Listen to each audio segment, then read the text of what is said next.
Desejo do ponto de vista filosófico. Primeiramente, nós vamos tratar na antiguidade, epicurismo e estoicismo, em seguida a definição de Spinoza e, para terminar, a definição de Rousseau. Então, começamos pela antiguidade, no epicurismo e estoicismo. Na antiguidade, o desejo não era considerado algo tão positivo, contrariamente à época moderna, onde é mais valorizado, pois, afinal, o que seria uma vida sem desejo? Na antiguidade, as coisas eram vistas um pouco diferentes. O desejo correspondia ao que os gregos chamam de pathos, patologia, paixão, ou seja, ao que somos passivos de. A paixão é algo que nos submete, sentimento que perdemos nosso poder de controle. A paixão nos deixa passivos, nos faz perder o domínio de nós mesmos e, nesse sentido, a paixão é algo que se opõe à liberdade do indivíduo. Ela se opõe à sua liberdade, pois ela se opõe à sua razão. E para os antigos, a liberdade é um produto da razão humana. A liberdade é a capacidade de se autodeterminar nas nossas ações e essa autodeterminação só pode ser vinda da razão. Obedecer às nossas paixões e desejos seria perder o poder da razão e o poder de se autodeterminar. Os antigos diziam que nós só podemos ser livres com a razão e a paixão aparece como marca da nossa subserviência. Os estoicos também acham que o desejo é um pathos, de patologia. Eles acham que devemos controlar nossos desejos, emoções e paixões, e particularmente os desejos que não dependem de nós mesmos. Desejar o que não depende de nós mesmos seria o melhor caminho para ficarmos infelizes, seria fazer com que a nossa felicidade dependesse do acaso. Desejar o que não depende de nós mesmos seria deixar de mão o nosso poder de nos dominar, seria abandonar tudo que depende da gente mesmo. Através do desejo, o que se exprime é uma falta. A falta daquilo que não temos. Pois, o que seria um desejo se não uma marca de uma falta? O desejo é algo que nós não temos, mas que gostaríamos de ter. O desejo se fixa sempre na coisa que falta. Se admitimos essa ideia, todo desejo seria um sofrimento, pois ele nos lembra do que nós não temos. Todo desejo nos lembra da nossa parte incompleta, nossa falta de plenitude, de estar plena, preenchida. Então, o desejo seria a insatisfação, o vazio no nosso interior que nos pede para ser preenchido. Então, em si mesmo, o desejo seria uma dor, seria algo que nos faz lembrar que não estamos completos. Para os estoicos, haveria uma maneira de sermos mais parecidos com Deus, não desejarmos mais nada. Não desejar mais seria parar de alimentar a falta, a insatisfação, seria diminuir o vazio interior que, por sua vez, nem precisaria mais ser preenchido. Mas o problema do desejo é que, quando atendido, seria de reforçar a intensidade de um novo desejo quando ele voltar, pois quanto mais nós o satisfazemos, mais ele voltará com intensidade. E quanto mais satisfazemos um desejo, mais a gente satisfaz a falta que esse desejo nos submete. No epicurismo, o desejo não seria algo a repelir. Eles acreditavam que deveria haver uma moderação dos desejos, dos prazeres associados a esses desejos. Inclusive, às vezes nós confundimos desejos e prazeres. Há uma semelhança, mas não é a mesma coisa. O desejo é a falta do objeto que não temos, e o prazer é o resultado da satisfação do desejo. Então, o desejo não produz prazer. O prazer poderia ser, então, um alívio da falta de algo, uma compensação da falta. Então, no epicurismo, eles não preconizam a satisfação ilimitada dos nossos desejos, mas de satisfazê-los com moderação. Eles são menos radicais que os estoicos. Eles consideram que existem vários tipos de desejo, então que devemos ter atitudes diferentes com cada um. O primeiro seria o desejo natural e necessário, desejos vitais como comer, beber, dormir. Esses desejos devem ser satisfeitos, pois são necessários para a nossa sobrevivência. Nós não temos escolha. O segundo seria os desejos naturais, mas não necessários, e esses desejos podem ser satisfeitos, mas com moderação. E aqui nós não temos como conceito de moderação que é crucial na concepção do desejo com o epicurismo. Com a moderação e o equilíbrio, o prazer não se torna um desprazer. Um prazer satisfeito sem moderação vai trazer problemas. Por exemplo, os vícios que seriam a consequência de uma satisfação sem limites dos desejos. E a consequência de uma falta de controle da satisfação dos nossos desejos. Mas há também outras formas de desejo que, quando nós os satisfazemos sem moderação, vão nos trazer sofrimento. Podemos pegar como exemplo a pessoa que vai beber demais e que no dia seguinte vai se arrepender. Então, esse seria um exemplo de que todo prazer tem o seu desprazer. Devemos tentar compreender essa aproximação de prazer e dor. Um prazer sem limites, sem moderação, vai sempre trazer uma consequência negativa. Então, se nós fizermos o cálculo do prazer obtido e da dor que foi ocasionada, nós percebemos que esse prazer não foi um prazer. Na verdade, foi o contrário do prazer, e que então ele não deve ser satisfeito. Então, o terceiro tipo de prazer, os naturais e os não necessários, devem absolutamente serem banidos, pois são desejos fundamentalmente incapazes de nos deixar felizes, pois satisfazer nossos desejos tem por objetivo de nos trazer felicidade. Se nós estivermos numa corrida insensata pelo prazer, sem levar em conta os desprazeres desse prazer, nós nos condenamos à tristeza, às consequências negativas desse prazer. Então, finalmente, nós deixamos nosso objetivo completamente de lado. Na época moderna, o desejo é quase sinônimo de potência. E um dos primeiros autores modernos a defender essa ideia é Spinoza. Ele nos explica que o desejo é uma propriedade essencial de todos os seres existentes. E vocês devem ter reparado que eu não disse todos os seres vivos, e sim todos os seres que existem. As coisas que são, que se definem pelo fato de serem. Bom, vamos explicar como o desejo pode ser considerado como uma propriedade essencial dos seres vivos, pois é mais fácil de compreender. Se entendemos que a noção de desejo nos remete a que outros chamam de impulso vital, o que Spinoza nomeia de conatus, quer dizer, a tendência a perseverar no seu ser, perseverar na existência. Nesse momento, nós podemos compreender por que todo ser vivo é um ser de desejo. O desejo aqui significa o desejo de se conservar, o desejo de se manter na vida, nosso instinto de conservação. É verdade que todo ser vivo vai perseguir sua própria sobrevivência. Ele sempre vai lutar pela sua sobrevivência. Então, essa força que nos impulsiona a lutar pela nossa sobrevivência, essa força que trabalha para combater a morte, essa força é o desejo. Vejam que passamos a uma outra definição de desejo. Isso é algo que os filósofos fazem com frequência. Eles redefinem os termos, inclusive os de usagem frequente. Eles dão uma nova definição que às vezes podem nos desconcertar. E o que é interessante nessa nova definição de desejo, segundo Spinoza, é que esse desejo não tem necessariamente um objeto. Nós vimos agora há pouco que o desejo é sempre algo que nos falta, desejo do objeto que não temos.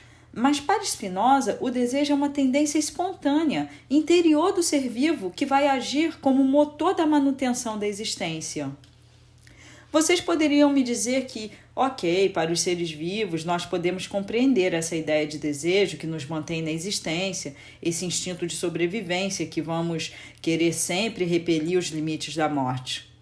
Finalmente, esse seria o desejo que se manifesta no apetite pelo fato de sentirmos fome, seria um bom exemplo do desejo de se manter vivo. Mas o que seria dos objetos inanimados? Os que não têm impulso vital? Pois dizer que a caneta que está na minha frente sente um desejo seria bem estranho e mesmo louco. Como um objeto inerte poderia ter desejo? Bom, aqui, se modificarmos a palavra desejo pela expressão de princípio de manutenção na existência material, não seria mais totalmente absurdo de dizer desejo para um objeto inerte. Pois esse objeto inerte que está à tua frente, esse celular ou essa tela de computador, pouco importa, qualquer objeto que esteja perto de você, você deve concordar que ele se mantém na existência. Ele não se dissolve nos ares, ele se mantém sólido, se mantendo na existência a cada segundo. Isso prova que ele é regido por um princípio de manutenção da existência. Sim, o que faz que esse objeto se mantenha são as moléculas que o compõem, que são elas mesmas formadas por átomos. Sim, claro. Mas justamente o que faz com que a matéria se conserva, o que faz com que a matéria continue a existir a cada segundo que passa, é algo. Se mantendo na existência, a matéria é ativa. As moléculas são ativas, os átomos são ativos. A energia que se encontra num átomo, ela existe. Não é necessário ser um físico para admitir essa ideia de energia do átomo, da energia contida na matéria. E isso que Spinoza chama de desejo. O desejo é o princípio que encontramos dentro da matéria e que explica a manutenção da matéria na existência. Se manter é a expressão de uma energia, então é a expressão de um desejo. Podemos então dizer que para Spinoza o desejo é o princípio de tudo que existe. A definição de desejo passa então de um status globalmente negativo, segundo os da antiguidade, para positivo, segundo os modernos. Mas a definição de desejo de Spinoza não foi unânime entre os filósofos que o sucederam. A representação filosófica do desejo variou no tempo. E isso vai nos permitir de compreender como a posição de Rousseau se encontra entre uma e outra. Vamos analisar por que o desejo para Rousseau seria uma força, mas uma força que não reclama necessariamente de ser satisfeita. Para Rousseau, o desejo não necessita ser satisfeito. E vai ainda mais longe. Para Rousseau, é quando o desejo não é satisfeito que nos leva à felicidade. Essa seria a originalidade da tese dele. A felicidade é a não satisfação dos nossos desejos, porque para Rousseau, o que nos leva à felicidade não é a satisfação do desejo, e sim o desejo nele mesmo. O que nos leva à felicidade é o fato de desejarmos. Rousseau nos diz que quando desejamos alguma coisa ou alguém, nós, na verdade, não desejamos essa coisa ou essa pessoa. O que nós desejamos é a representação que nós fazemos. Rousseau nos diz que em todo desejo tem uma parte de imaginação. Nós imaginamos mais o objeto do que o percebemos. É possível de desejarmos algo que nós não necessariamente conhecemos. Da mesma forma que podemos desejar um prato de comida sem saber o gosto que ele tem, o que quer dizer que a nossa percepção fez nascer em nós uma imagem da coisa, uma representação. Representação essa que vai fazer nascer o nosso desejo, e o nosso desejo não vai nascer no conhecimento real da coisa. Agora vamos aplicar isso em relação ao desejo a um outro ser humano. Desejar passar um tempo com alguém ou até uma aproximação íntima, em todo caso, há uma ideia de atração. O desejo por alguém é a atração por alguém. Atração é uma palavra do campo léxico da física. Mas o que nos atrai na pessoa é primeiramente o que nós percebemos dela e o que a nossa imaginação vai construir a partir dessa percepção. Isso quer dizer que não é nunca a percepção sozinha que alimenta o nosso desejo. Nosso desejo é alimentado pela imaginação, quer dizer, pelo prolongamento da percepção pela nossa imaginação. Imaginação quer dizer literalmente o fato de construirmos uma imagem por oposição à realidade. Nós achamos aqui a ideia platônica do simulacre, da ilusão, da fantasia. Nós desejamos no outro o objeto da nossa fantasia. Nós desejamos no outro as qualidades que nós imaginamos. Então, o que Rousseau nos diz é que quando nós desejamos alguém, na verdade, nós não desejamos essa pessoa, e sim a projeção que nós fazemos dessa pessoa. A gente não deseja alguém, a gente deseja a representação que nós fazemos. Nos seus textos, Rousseau descreve a imaginação como uma força consoladora. Devemos compreender o que quer dizer uma força consoladora. Seria a faculdade que nós temos de adaptar a nossa percepção da realidade para como nós gostaríamos que ela fosse. É agradável de representar as coisas como nós gostaríamos que elas fossem. E é por ser agradável que nós temos essa tendência a ver nas coisas o que nós gostaríamos de ver, a projetar no outro o que nós gostaríamos que o outro fosse. E fazendo isso, nós aumentamos o nosso desejo. Na realidade, não é o outro que faz nascer o nosso desejo. Nós é que utilizamos o outro como meio para alimentar o nosso desejo. Mas o outro é somente um suporte do nosso desejo imaginário. O outro é somente uma ocasião que nós achamos para projetarmos nele o que nós queremos. Seria esse o propósito do desejo, a projeção de nós mesmos no outro. Nós não desejamos o outro, nós desejamos nós mesmos no outro. Então há essa ideia que todo desejo é a construção de uma ilusão. Mas Rousseau não se opõe a isso, ao contrário. Ele não critica isso, porque para ele isso faz parte de um processo de encantamento.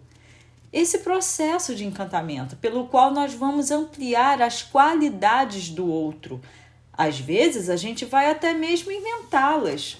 Por isso, vai deixar o nosso desejo mais agradável, vai deixar nossos pensamentos mais doces. E então vai fazer da nossa experiência do desejo uma experiência da felicidade. Embelezando o nosso objeto de desejo, nós fazemos do nosso desejo uma felicidade. Essa é a ideia de Rousseau. O desejo nos leva à felicidade porque, através do processo de imaginação, nós atribuímos à pessoa ou à coisa qualidades que ela não tem. Nós a transfiguramos segundo os nossos ideais e assim nós ficamos contentes. Nós podemos contemplá-la. É isso que o desejo procura, a contemplação. A contemplação do ser ideal. Pelo desejo, nós idealizamos. A etimologia de idealizar, ideal, é de transformar em ideia. Idealizar alguém é remover a realidade dela, é transformá-la em ideia, é transformá-la em abstração pura, é de aniquilar como ser real. Quando nós desejamos o outro, na realidade, nós não nos interessamos no outro. Porque se nós nos interessássemos pelo outro, nós também iríamos nos interessar pelos defeitos da outra pessoa. A gente levaria isso em conta. A gente não tentaria criar um véu de ilusão entre nós e essa pessoa. Nós não iríamos projetar nela o que nós gostaríamos que ela fosse. Nós buscaríamos saber o que ela é. Só que daí nós acharíamos bem menos bela. Nós a acharíamos bem menos ideal, bem menos nos conformes do modelo que nos agrada. Nós projetamos no outro um modelo, e se nós percebemos que o outro não corresponde a esse modelo, se a gente percebe que o outro não corresponde às expectativas que nós construímos, nós mesmos, pela nossa imaginação, nós vamos então enfrentar a decepção. Nós vamos considerar que o outro parou de corresponder às nossas expectativas. Mas será que foi o outro que parou de corresponder às nossas expectativas? Ou fomos nós mesmos que construímos expectativas que nós não deveríamos ter construído? Somos nós mesmos que fazemos o nosso cenário. Nós mesmos escrevemos a história do nosso desejo. O outro é somente um suporte de inspiração. É realmente bem importante de compreendermos essa ideia principal da concepção do desejo de Rousseau, que é o desejo, é a nossa tendência de projetar sobre o objeto. Em filosofia, quando a gente fala objeto, nós falamos tanto de pessoas como de objetos. Então, seria de projetarmos sobre objetos características que não são delas, mas as nossas. Características que gostaríamos de encontrar nela. Então, quando Rousseau escreve que todo esse prestígio desaparece diante do objeto, ele quer dizer que no momento em que somos confrontados com a realidade, bem, é nesse momento que o desejo termina. E no momento que o desejo termina, a felicidade desaparece, porque nós não achamos mais no objeto o que nos fez idealizar. E o que nos fez idealizar foi precisamente o fato de que nós não conhecíamos, que nós não o conhecíamos de verdade. O desejo é uma nuvem de ilusão que nós formamos a partir de um objeto que nos inspira. Dito de outra forma, o desejo se alimenta do vazio. O desejo se alimenta da ignorância. É porque nós ignoramos o que é a coisa que nós vamos preencher essa ignorância com a imaginação. E que vamos naturalmente preencher esse vazio com a beleza do ideal. O desejo é a expressão da nossa necessidade do ideal. E é por isso que Rousseau se recusa de condenar o desejo, porque não há de se condenar a tendência do ser humano de contemplar o que é bonito. É a beleza que faz o sentido da vida. É a beleza que faz o valor da vida. Que pena de quem não tem mais nada para desejar. Que pena dos que não procuram o mais belo. Que pena aos que renunciam ao ideal. Que pena dos que se satisfazem da realidade. Rousseau usa às vezes nesses textos um toque romântico. Ele valoriza muito a procura do absoluto, a ideia do infinito, o excedente permanente do que é. Para ele, o ser humano possui uma qualidade que o diferencia dos outros seres da natureza. Essa qualidade é a imaginação. A imaginação do desejo. O desejo que o faz acessar o ideal. Então, finalmente, esse é o paradoxo que Rousseau formula no final do texto dele, dizendo que a terra das quimeras é a única digna de ser habitada.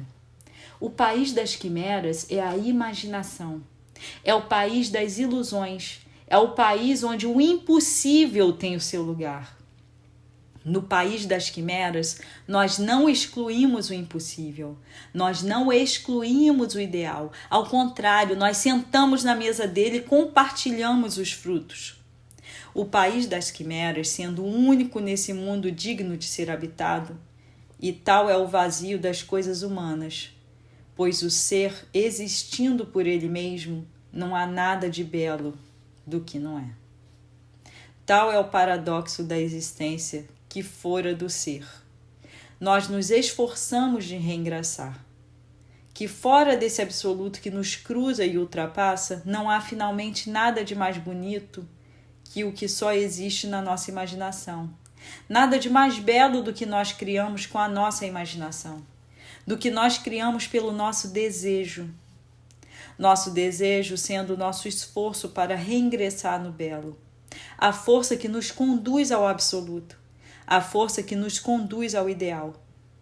A única coisa que é tão bonita que o ser é o não ser. É o que nos faz ser. É o que não é preciso existir para ser. Obrigado por terem assistido até o final. Fiquem com Deus.